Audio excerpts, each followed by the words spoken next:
Yes, exactly.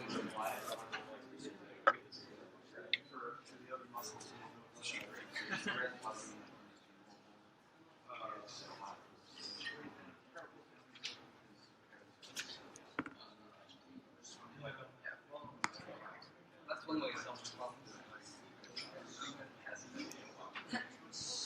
Sometimes it's like actually self-inclusive, just program it down. Yeah.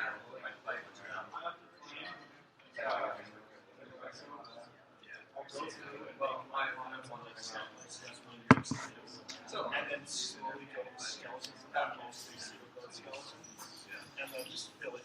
It's like orders of magnitude. You start going through the entire program as the most basic thing. Yeah. Next step down a little more detail, next step down a little more detail. And eventually you reach that point where you get access.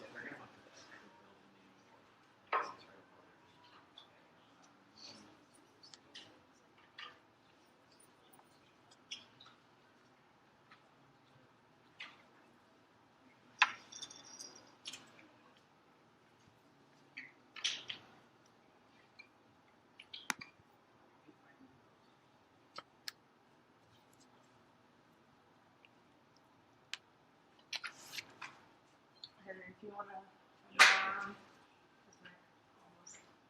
almost class time. So. Yeah, we'll start off with an announcement from a fellow student. Yep. All right, everyone. My name is Henry. I'm in the club ACM, which is the Association of Computing Machinery. There's about 4 or 5 computing clubs here on campus, and many other engineering clubs that use code. The enrollment for all of them isn't super high, so I really encourage you guys to take a look on CAT course and see what you're interested in. An example about ACM is in 2 weeks we're going to be going over that MIT missing semester. Oh, awesome. So that'll be a great activity. We'll probably do that for about an hour, and if we like it, then we'll probably do it again.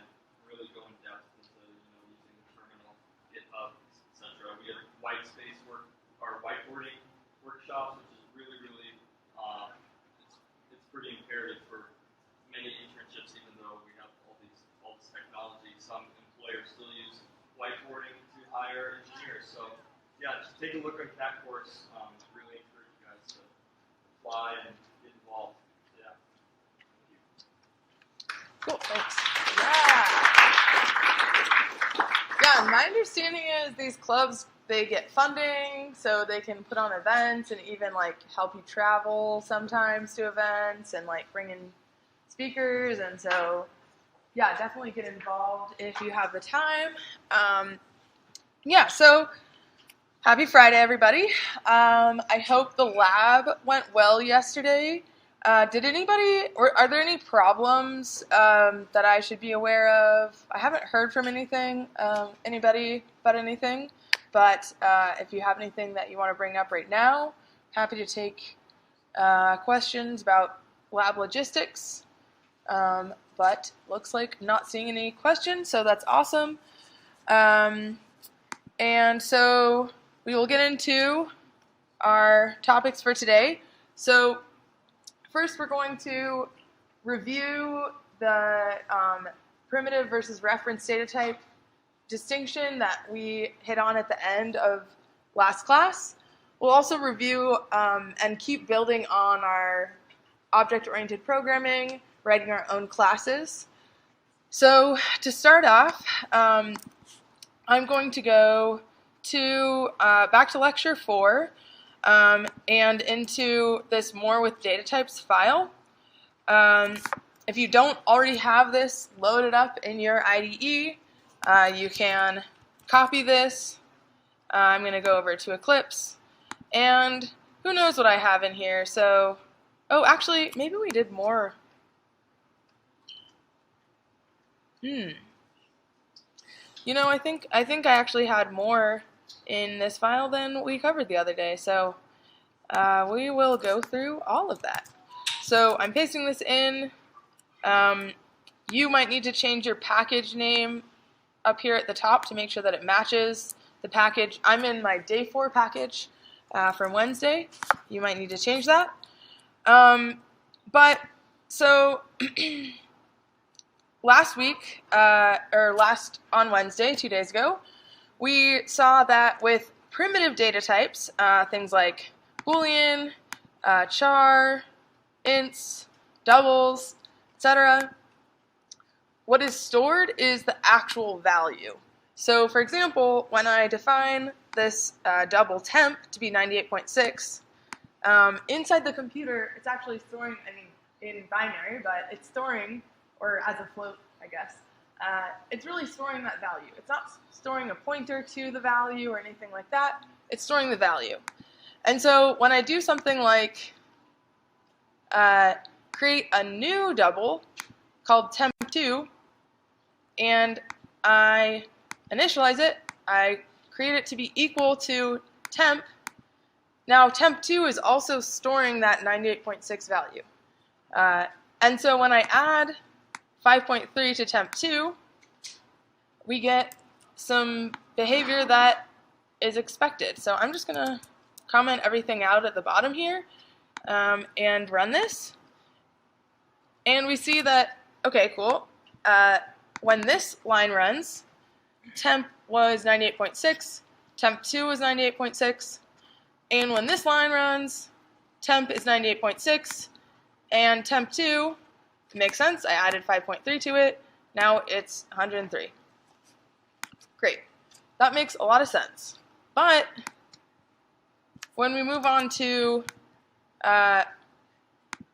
reference data types, so these are going to be classes that we create, classes that are part of standard Java,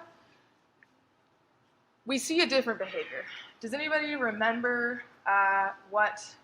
want to explain how reference data types work? Yeah. Does it refer to another class from inside Java? Yeah. Do you want to elaborate a little bit? Like, as if you're calling in a specific class inside of another program? Yeah, I would say the key is when it's a class, your variable stores a pointer to the class rather than the actual. Instead of your variable storing your class might be huge, and so rather than storing all that data inside the variable, it stores a pointer to the, we would say, object, which is an instance of the class. I saw a hand that maybe could give us some more. Like objects, how you have the counter D equals C, it's pointing to C now, so if you change D, it's going to change C and vice versa. Yeah, so yeah, we get some counterintuitive behavior with objects.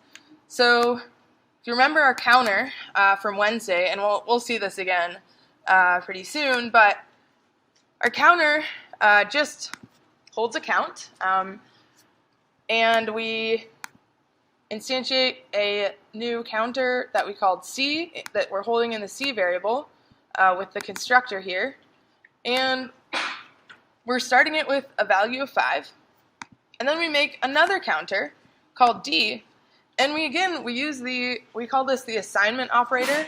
We use the equal sign to say that D is equal to C, but because it's an object, this equal sign just means that they're actually holding the same memory address. They're pointing to the same thing. And so when we change D by calling our increment method, now let's do, again, to keep our output clean,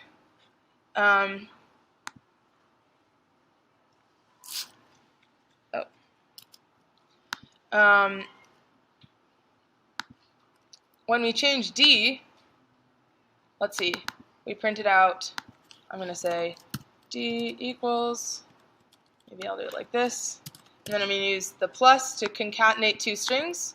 So I have a string D equals, and I have a string D, or I guess it's an int actually, but Java is smart enough to concatenate those together.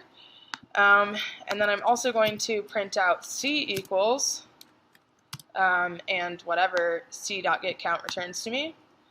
And we can see that even though we only incremented D, since D and C point to the same thing, it means that when we call c.getCount, we get the same number back. We get 6 for both of them. And so that was the counterintuitive behavior that we saw at the end of Wednesday. And, you know, it's not anything special about D. Let's also try changing C by calling c.increment, and here we pass in 10. So whatever C is pointing to, that got increased by 10. And when we print out both C and D, we get, yep, what we get back by calling getCount, both of those have increased by 10. This can definitely be confusing. Are there any questions right now? Yeah. So basically, C and D are the same as they're just each other. What was that? So C and D are set to 5. You increment D, it's going to increment C as well. So I may have said that, and it would be totally understandable to say that. If you want to really understand what's going on, you might think of it instead of as C and D change each other.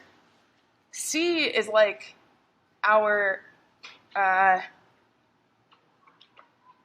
it's more like there's only one thing behind C and D, and we can just use either C or D to get to it, if that helps. Yeah. Can you have an unlimited amount of objects point to the same thing? Yeah, exactly. That's a really good question.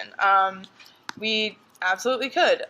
We could make E, you know, I can initialize another counter, E, and it doesn't matter if I make it equal to D or if I made it equal to C. And now I'm going to increment E just by 1. And now let's see, what does C just tell me when I run this. So it doesn't look like I did anything to C, but the key is that C is not, what C really is that pointer out to the object that's behind all 3 of them. So one way you might run into this is just that your program is, you know, you're assuming that you're going to get the behavior like the primitives, but you're getting the actual behavior, which is for the references. At that point, you know, maybe you'd kind of forgotten about this, and hopefully by talking about it now, you'll remember it. Or, you know, maybe this makes a lot of sense to you, and you'll remember it forever. So that would be cool, too. Great. So, yeah, I got some comments here. I think we have covered this bottom line here.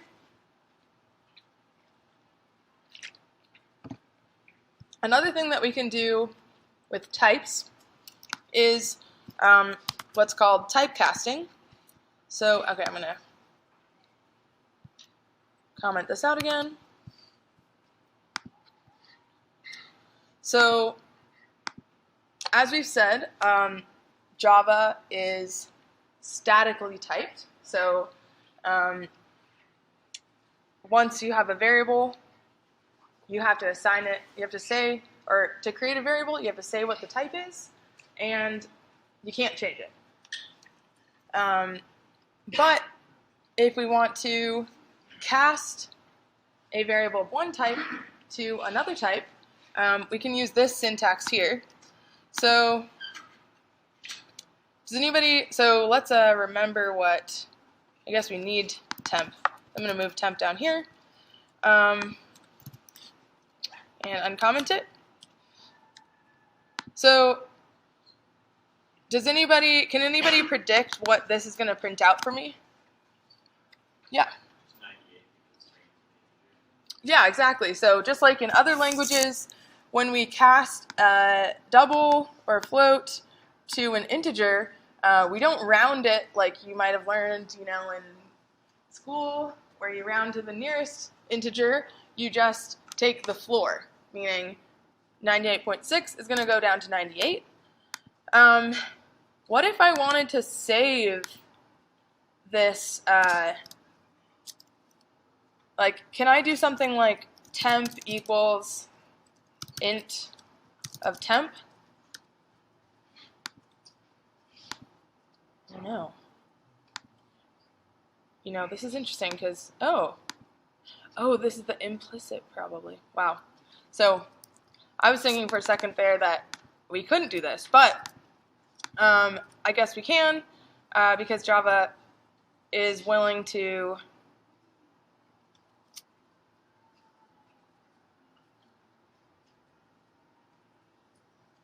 actually, so I was thinking that since temp was a double, it would not be happy with me saving this.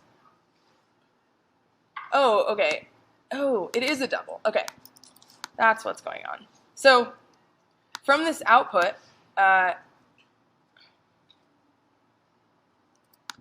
well, let's print out system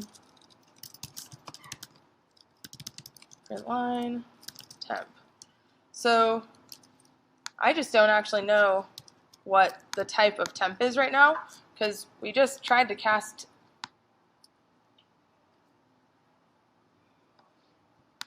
temp to an int. So I guess my guess is that this is still a double. It's just been, oh, what? Oh, the output is just not our, oh, okay. So, yes. So temp is still a double because Java is statically typed. But we can see that it's been set to the floor of 98.6. We can also cast, just as an example, say I have an int called count. It's been set to 5, and I want to cast that to a float. Same syntax, just the type that I want to cast to inside parentheses. And we can see that, indeed, because we have 5.0 here instead of 5, you know, if I'd done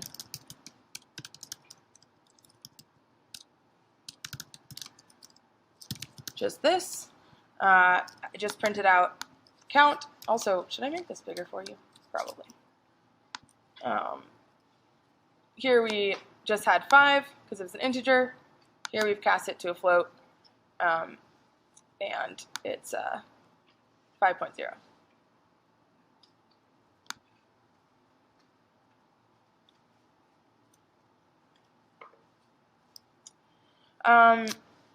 Another thing about types, trying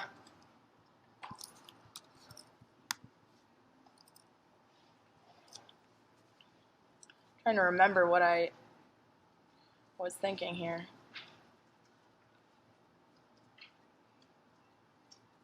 Oh, okay. So here we are implicitly changing the type of, like, because I said dcount is a double, but what is the type of count if you look back at my code? Yeah, it's an int, exactly. So why is it still an int even though I did this? Because doubles are bigger than ints in storage, so it's extending it. That's an interesting, that is true, but I would say that's not why count is still an int.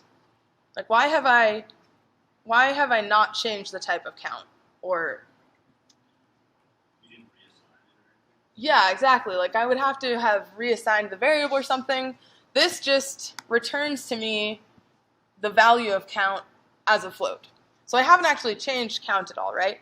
So count is an int, but Java is fine with me. It's happy to take, even though normally when we declare doubles, you know, normally I declare double like example, you know, like 8.5 or something. It's happy to, it can implicitly convert this count, which is an integer, to a double. That's probably not that surprising, really. That's kind of what we would expect. So, yeah, not too exciting. And finally, always a good reminder, like I mentioned, let's see what happens when we, oh, okay. So like I mentioned, unlike Python, where we could do something like, let's see.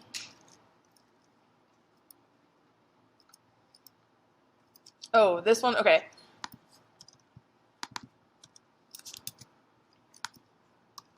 Like in Python, if I had, it would be totally fine for me to do something like count equals 10, and then do count equals float of count. I think this would be the syntax in Python to cast count to a float. So Python would be totally happy with me doing this, but in Java, this doesn't work. You probably can't see this error message, but it says count cannot be resolved to a variable. So I can't do this in Java, even though I could have done it in Python. Maybe just for completeness, let's open up my idle shell. And does anybody think this is the right syntax in Python? Because I can't remember. Looking good? Great. Count equals 5. Count equals float of count. And now I print it out. It says 5.0. You might not be able to see this, and it's not letting me make it bigger, but it did work. Doesn't work in Java. Another example, let's comment this out.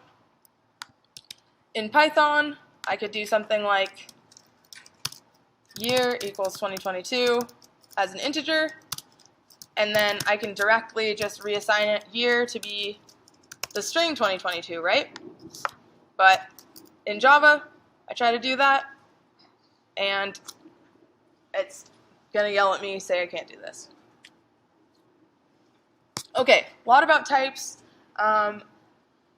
Hopefully we're all still awake after that. But if you want to mess around with this, all that code is on the Lecture 4 page. So let's come back to our counter class. So if this is just the code that's also on the Lecture 4 page, if you don't have it and you want to follow along, you can open it up, paste it in, and make sure you fix your file name and your package. And then I'm just going to delete whatever I have for counter.demo so that we can quickly remember our counter class. So just looking at this code here, can someone tell me something about our counter class? A field, a method, a constructor, any highlights of the counter class? Sure. So the private integer means that it cannot be altered outside of this specific class. Public means that it can be.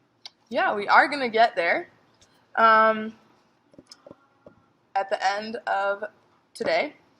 But I guess one thing, let's remember, we can create an instance of our counter class. Let's call it C. Gotta use the new keyword, and then we're going to call a constructor. Let's call the constructor that has an input. I'm just going to call it with 5. So now my counter is initialized with a value of 5. And yeah, where's that 5 stored in my class? Yeah. Yeah, exactly, which does happen to be private. So yeah, so that means that, after I run this, for this counter object, count is 5. Can anybody tell me how I would check that value? Remembering that this is the definition of my counter? Yeah. Use the get count. Yeah, perfect. So I'll do print get count, c.getCount. So I use my dot notation to call the method getCount. And if I ran this, I would see that I have an error.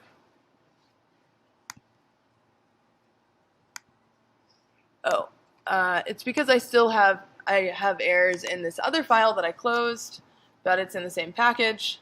So I'm just gonna comment that out. That was just in my more data types file, but since it's in the same package, it matters. Okay, great. It's 5 as we expected. Okay, so for a few minutes to remember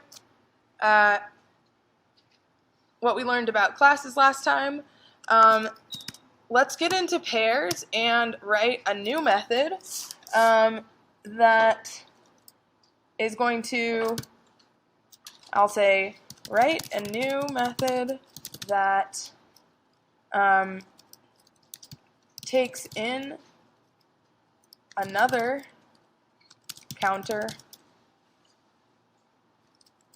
and adds its count to this one's, right? So for example, I guess I'll give an example of how to call this.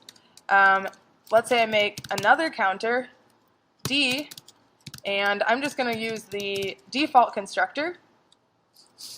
And now I should be able to call d.add and pass in C. And then when after this, D's count should be what? Yeah, 5. You're right. We started them at 0. Yeah, perfect. So yeah, after this, D's count should be 5. So I could check that by doing print line of D dot get count. But so you need to implement D dot add, or the add method, for the counter class. Before we, I guess actually let's do a little bit together. So can anybody tell me how I would start this? Let's just say it's going to be, we'll just make it public for now.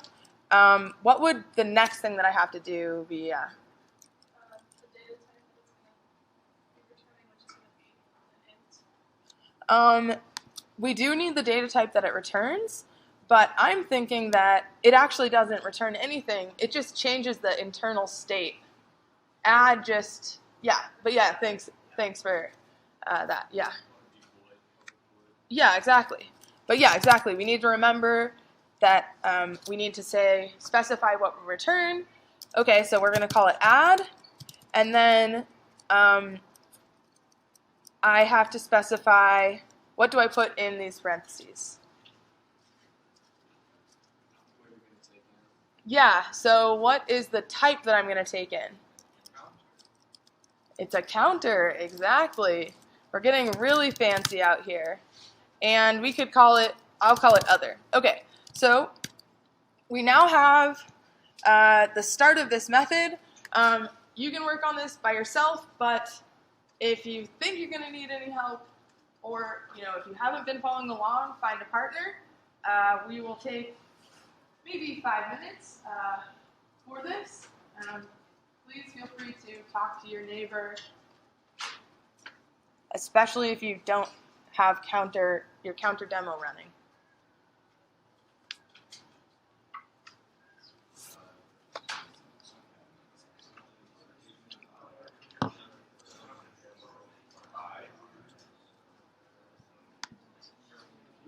Yeah.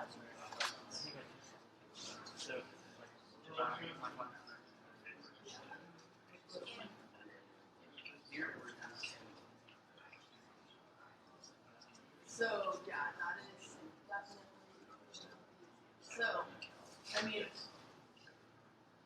so, I would call it counter because you won't, like, this is defining like a, I guess they just don't.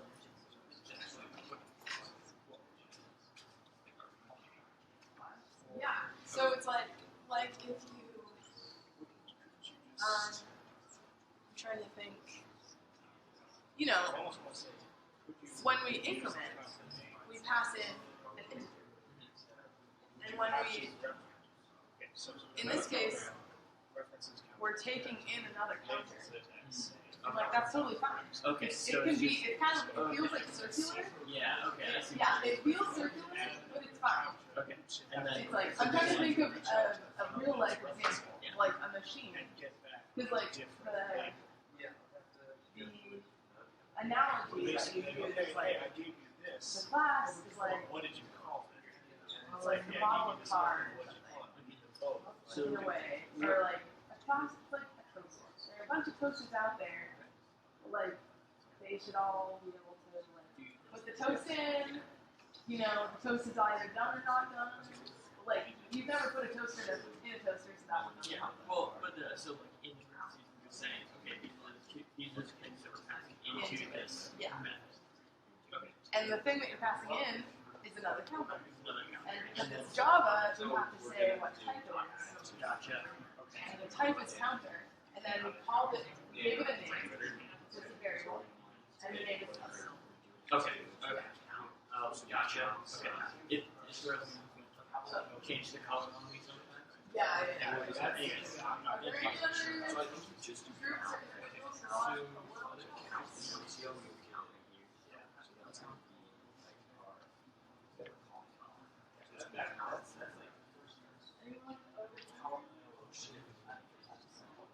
because it's whatever you put as other. That's what we specify. So I think just yeah.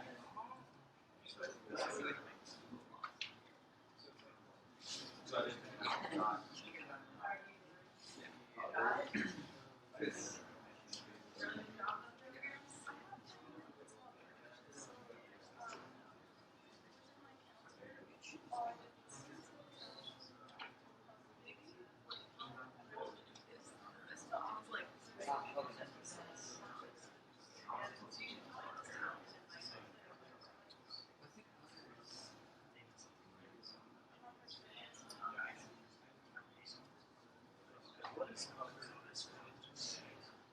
Other are so it's not passing.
Well, so you're calling. So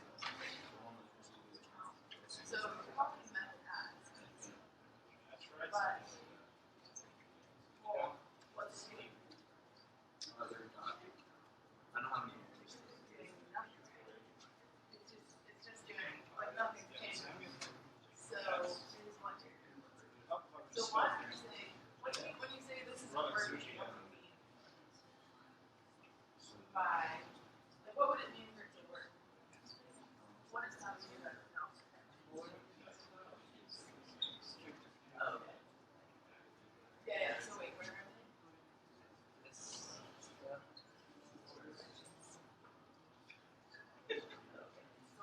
So why would you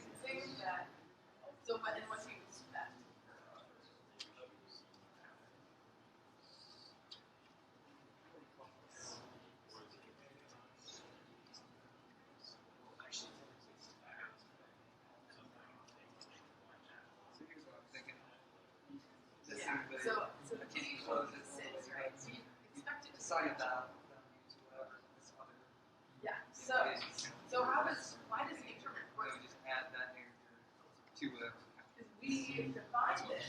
Guessing, but I think that is So where's the definition?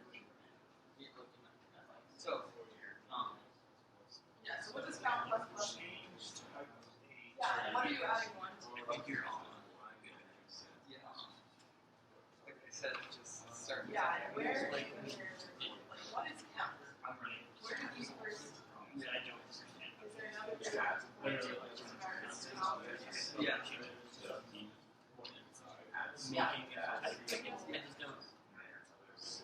don't understand what that You know, we're anticipating a counter called Yeah, we would also say that it's the field, the instance is very something that when we initialize the counter, we set counter something. So up at the top, in our fields, It wasn't. Yeah, that was. we You're have just this gonna do the count. code. It always exists inside of count.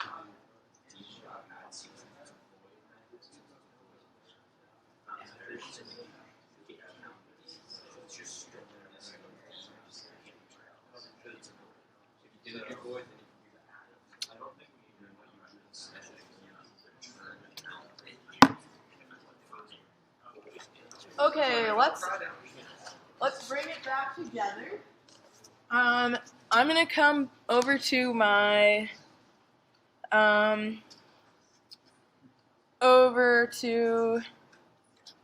counter.demo. Let's see, where am I at? So what happens when I run this right now? Okay, I'm gonna say d equals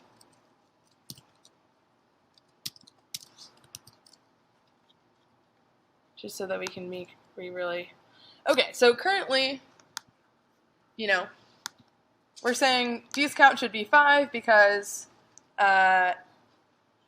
what this method should do is it should add whatever c's count is to d, but currently it's not working, right? Okay, so now let's go back over here, and we need to make it work. Anyone have any ideas?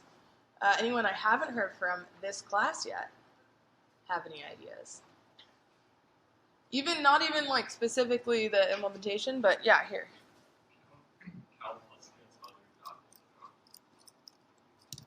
So, yeah. Yeah, and what, in words, what would you say that you're doing?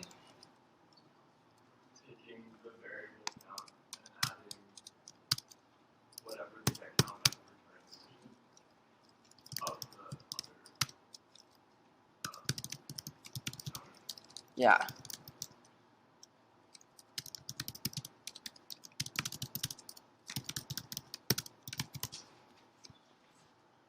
Yeah, and so there are a couple ways to actually write this code, but in general, no matter what,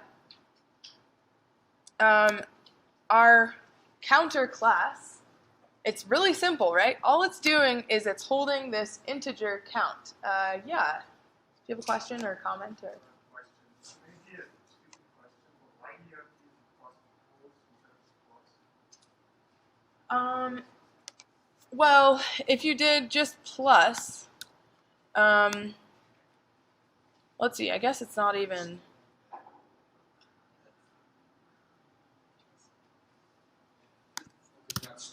Yeah, I was gonna say I'm actually surprised that it's giving me an error. But if you just did plus, you would just be executing this action, which is, you know, in our case, we had d's dot count variable was 0. If I just add 0 and c dot count, which would be 5, if I just add 0 and 5 and I don't store them anywhere, I just drop them on the floor, and you know they're not stored anywhere. So that's why we need to use some sort of assignment operator. This is, yeah, we could say plus gets. I say plus equals. Maybe one is maybe plus gets is actually a better way to say it. But I could also do, it would be the same to say count equals count plus other dot get count.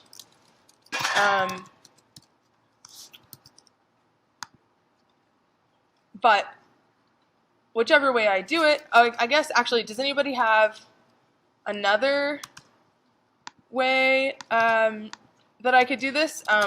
Just achieving the same thing? Yeah. We say this dot count plus equals other dot count because it's private and within the same class, so you can access the private fields. Yeah, so we haven't, we will in a second talk about, or I guess we could actually go into it now, but I could do something like, and this isn't exactly what you said, but we'll start here. I could say count, which is, so this is referring to, this count is my class counters field count. I could say count, I could say plus equals, I could say equals count plus, and then, so other is another counter, we had that, we saw the same thing here, but I can just say other dot count, and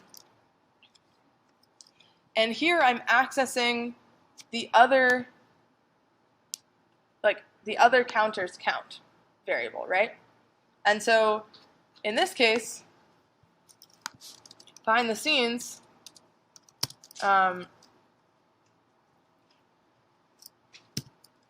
what is, I guess, can anybody answer this question?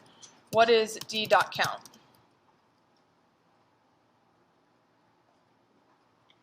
I guess, yeah, sure. Even though we can't actually call this because it's private, but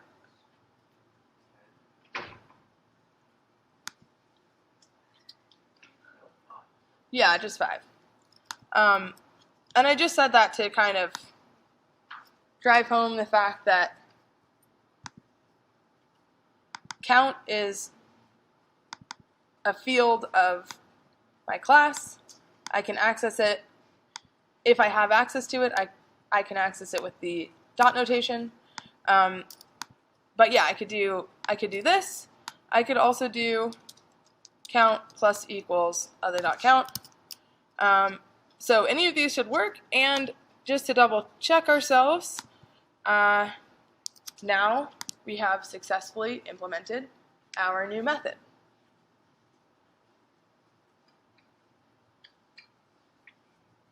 Any questions or comments on that? Great.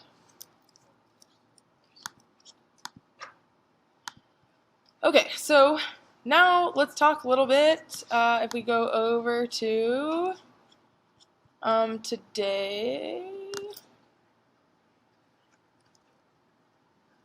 Okay, oh yeah, so this is perfect. I think when I was first learning Java, I found the keyword this to be pretty confusing. But for those that are coming from Python, I didn't know Python before I knew Java. Does anybody remember the self that you pass into all your methods when you define a class in Python? I guess any hands if that sounds familiar even? Okay, great. That's a lot of hands. That's really awesome. You're set up well. Can anybody tell me what that self variable is? Yeah. It references the class you're on. Yeah, it's like that actual instance of the class. And so in Java, we have that same idea of if you want to reference that instance of a class, it's instead of, in Python there's a convention of calling that self. It's not actually imposed by the programming language, but we usually call it self. In Java, it is imposed that it's this, and you don't have to pass it in every time, right? So maybe if you'd been thinking about this, you notice we never, we didn't have to pass in a counter this every time. right? If this was Python, we would have done something like counter self every time. You always have to pass in self. But we don't have to do that because in Java, this is always defined, and it always is just the instance of your class. So that's why if I do something like this.count, it actually doesn't change the meaning of my program because this.count is my field count. But sometimes I actually need to use the this keyword. So for example, let's say if we come back to our increment method, so let's say for some reason I prefer to call this variable count. Now, if I just replace count here, anybody have any guesses how this, like, what's going to happen to my program or my class? Have I broken anything? Any ideas? Well, I think it's going to be a different variable, and so this will be like a private variable just to increment. Yeah, a local variable. Yeah, Yeah. No. Thank you for, yeah. That's totally fine. We got what you meant. so if that's plus equals, it won't affect the global count. Yeah, we could say instance variable or field, but exactly. So this is just going to take, I've defined a variable count, and I'm just going to, add it to itself. I'm basically just going to double it, but I haven't changed the actual field count of my counter. And so what I would have done is, let's actually comment this out here. And okay, we'll just double check what have we got going on. Okay, C was initialized to 5, and now I'm going to try C.increment. Let's say I want to increment by another 5. I think it's going to be 10. That's my hope. I run this. I broke an increment, right? Just like we said. Because if I actually wanted to make this work, I need to specify that what do I want to assign to itself plus the count I passed in. Well, I want to assign this counter's field count to that new value. So yeah, I found this very confusing when I first started Java programming. Maybe you don't get it the first time. That's okay. But we will keep seeing this. Let's see. So we just saw, the first version here where we differentiate between a local and an instance variable.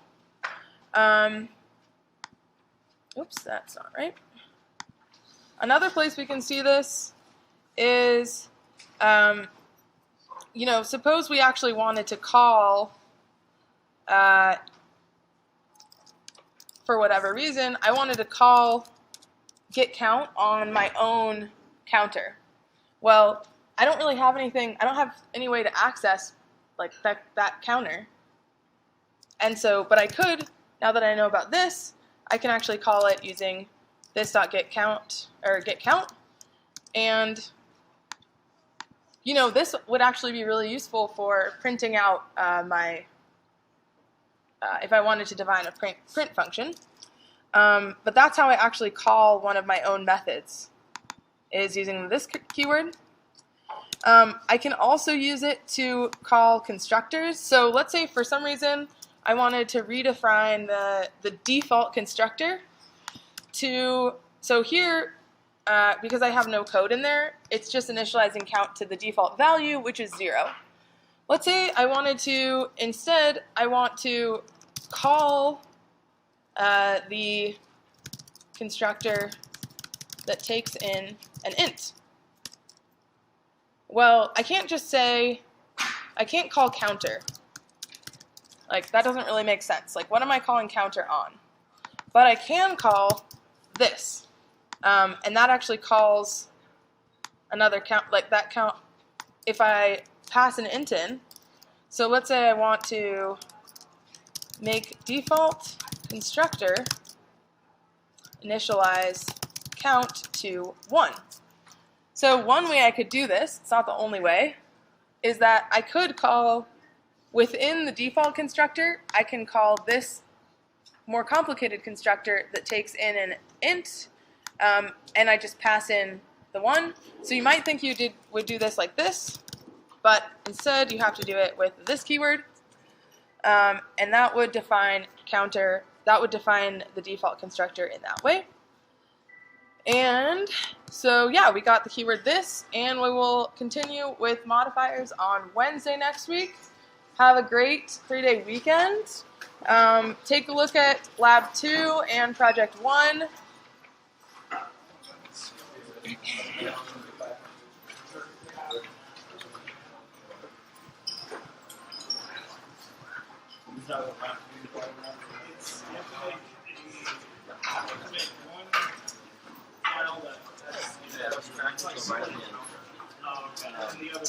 For example, one, we do Instead of working with numbers.